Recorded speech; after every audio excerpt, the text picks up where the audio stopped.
Just give me 1 second here as we get started.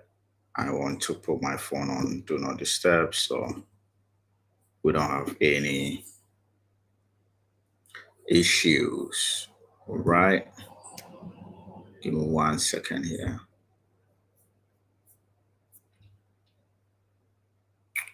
If you're joining, let me know where you're joining in from.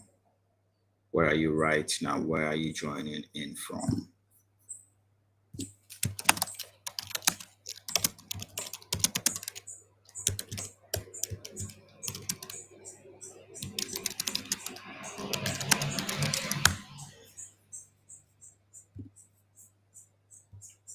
All right. So today, let's talk about something very, very, very important and why perhaps you are struggling to deliver great customer service or why you are struggling with customer service. I had an interaction with a client recently and they had great intentions. Let me say that. They have great intentions. They had documentation on what the expectations are from everyone, what they expect from everyone. And this was a nonprofit, by the way. And they wanted to ensure that their team can deliver great customer service, great experiences every single time, like no excuses.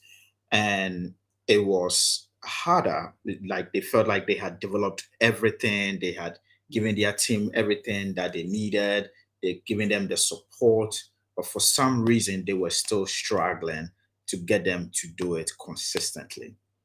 Now, the reason why they were struggling is because they had not clearly identified or come up with who they are, who they represent when it comes to customer service. And that's the number one challenge most leaders struggle with. Knowing and doing are two different things. Knowing and doing are two different things. And in your world, when it comes to customer service, it's extremely important that you identify with who you are and what you want to become when it comes to customer service. There are so many aspects of customer service that perhaps you are not aware of. But when it comes to customer service, one thing you have to understand, if you don't define it, you cannot expect it. It's as simple as that. If you don't define what great looks like, don't even think about expecting it. And the reason why most leaders struggle, or most skilling leaders especially struggle with customer service as they grow, or any business as you grow, is because they have not defined what the service is, what it looks like, what they stand for, who they are. And so it makes it difficult, it makes it harder for them to keep up. Now, what you need if you are struggling with customer service right now is to come up with your service identity blueprint. What is your service identity? Service identity is practically, essentially, anything that identifies your organization when it comes to delivering great service and great experience. Do you have an identity? Can you say this is who we are when it comes to service and the experience?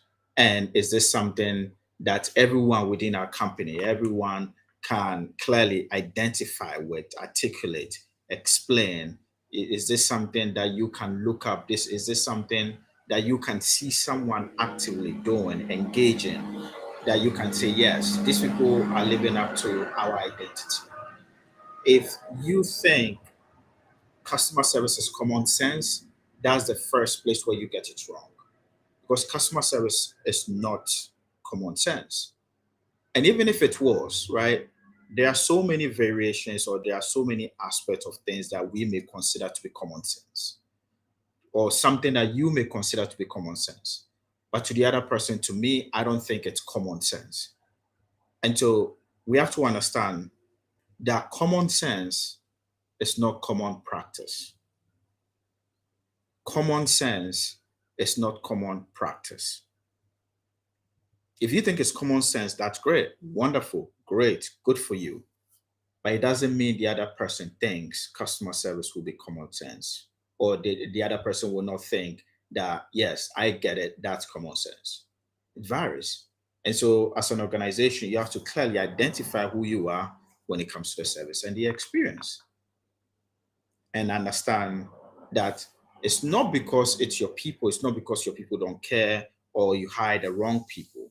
And mind you, it's not that we are saying you should just hire anyone. That's not it. But oftentimes, the reason why you cannot deliver great service is because you don't have an identity to begin with.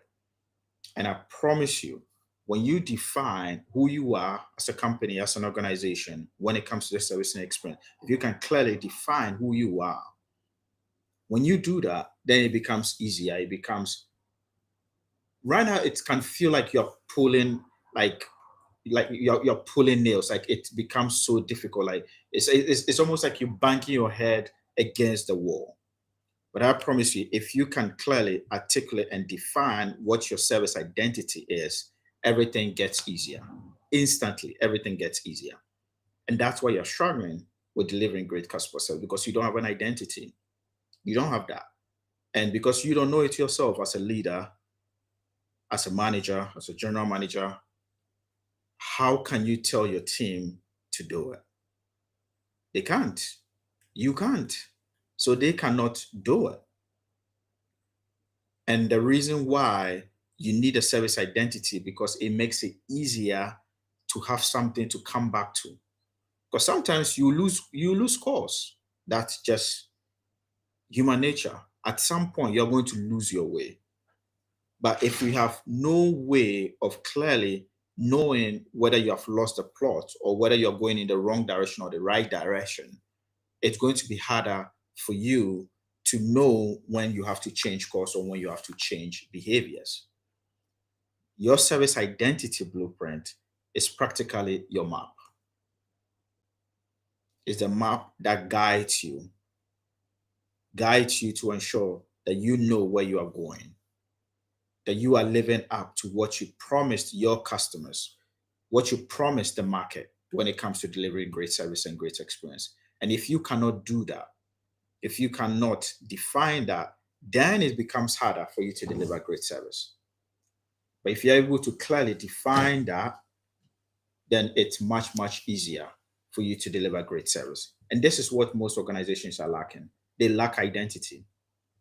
And if you don't have an identity, no one can recognize you. And that's why you're struggling to deliver great service, because all you have is styles and not systems and not structures.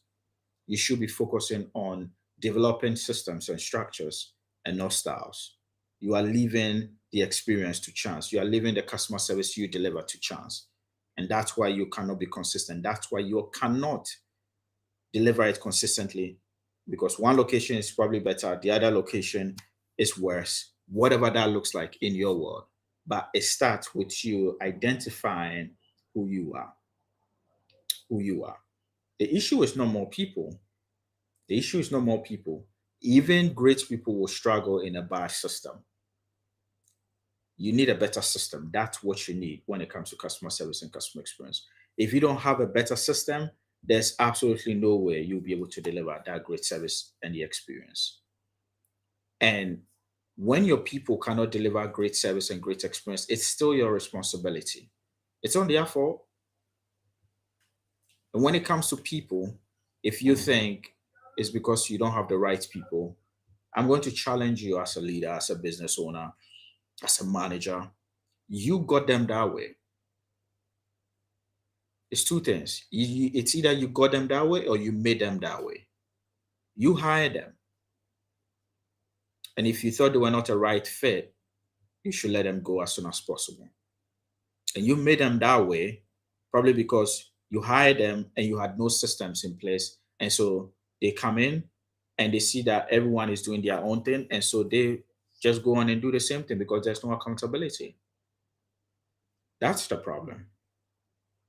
So even if your argument is because it's my people, well, whose fault is that? That's your fault. That's your fault. And so if you want to avoid the struggles and the challenges, and you feel like you cannot get your team on the same page, perhaps you need a service identity framework, service identity blueprint that clearly guides your organization, and keeps everyone on a straight and narrow, keeps everyone on the same page. Because if you think about any world-class company, brand that you love to do business with, that believe that their customer service is top-notch, their customer service is great, you can guarantee that they are always going to take care of you, you enjoy how they make you feel. Those people are not leaving things to chance. Those people have a plan. And that's what a service identity blueprint is. It's a plan. If you don't have a plan, if you don't have a map, how are you going to do it? Because saying it is not enough. Saying it using guesswork is not a system, it's not a plan. You have to focus on clearly defining who you are when it comes to the service and the experience, and see how things change for your organization. That's what it's about. Figure out what your service identity is and let me know, because everything will change for you. It will bring about consistency. You will have peace of mind. You will not be worried who is working today or who is at that location. You will not be wondering if your team can handle the workload, or your team can handle the volume during peak seasons, or if your team can keep up with demand. Like, you don't have any of those worries, because you've created a map, created a plan, and you will have confidence as a leader. You will enjoy working more, enjoy the work you are doing, and have freedom and peace of mind.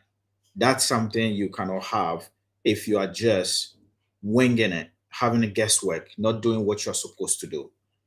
It all starts with how you define and how you help your team deliver great service, great experience. It all starts with you, but it starts with defining what great looks like and making it part of your identity, making it part of everything that you do. That's how you win. That's how you win. All right. I hope that was helpful. And if you have any questions, let me know in the comment. I'll talk to you soon. Bye bye.